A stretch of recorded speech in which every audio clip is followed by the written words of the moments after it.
Le tout premier Conseil des ministres de l'année, présidé par le chef de l'État, Mohamed Idriss Déby Itno, a examiné et adopté plusieurs textes conformément aux résolutions et recommandations du dialogue national inclusif et souverain.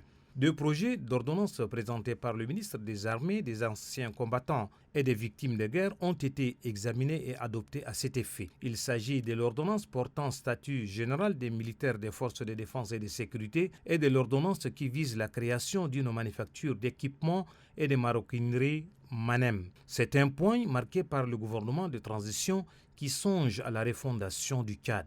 Un projet d'ordonnance relatif à la création d'une commission nationale chargée de l'organisation du référendum constitutionnel CONOREG a été également adopté, laquelle commission aura la charge d'organiser, de superviser et de contrôler le déroulement du référendum. En vue de permettre à la communauté économique et monétaire de l'Afrique centrale, CEMAC, de réaliser des projets immobiliers et de travailler convenablement, le Conseil des ministres a examiné et adopté un projet de décret relatif à la cession à titre onéreux au profit de cette institution de l'Afrique centrale. La mise en œuvre des actes du dialogue national inclusif et souverain se concrétise aussi par l'adoption par le Conseil des ministres de 3 projets de décrets présentés par la ministre de l'Industrie et du Commerce. Le premier porte sur les attributions, organisation et fonctionnement des guichets uniques des zones économiques spéciales. Le deuxième projet de décret fixe les modalités de règlement des différends ou litiges entre les acteurs de ces zones citées. Et le dernier point vise la création de ces 3 zones économiques spéciales à N'Djamena, Moundou et Sar.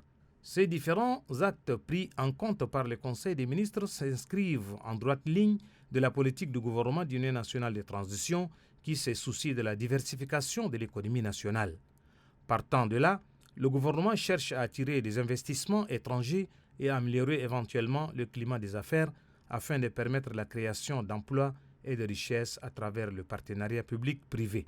En somme, se félicitant des efforts que déploie le gouvernement dans le respect de la charte de transition, le président Mohamed Idriss Déby Itno a vivement instruit l'équipe de Saleh Kebzabo à faire davantage en priorisant les actions à mener pendant cette transition qui rassure, tout en souhaitant à chacun des membres du gouvernement, avec à leur tête le Premier ministre Saleh Kebzabo, une année de bonheur et de réussite dans le but de répondre aux besoins de la population.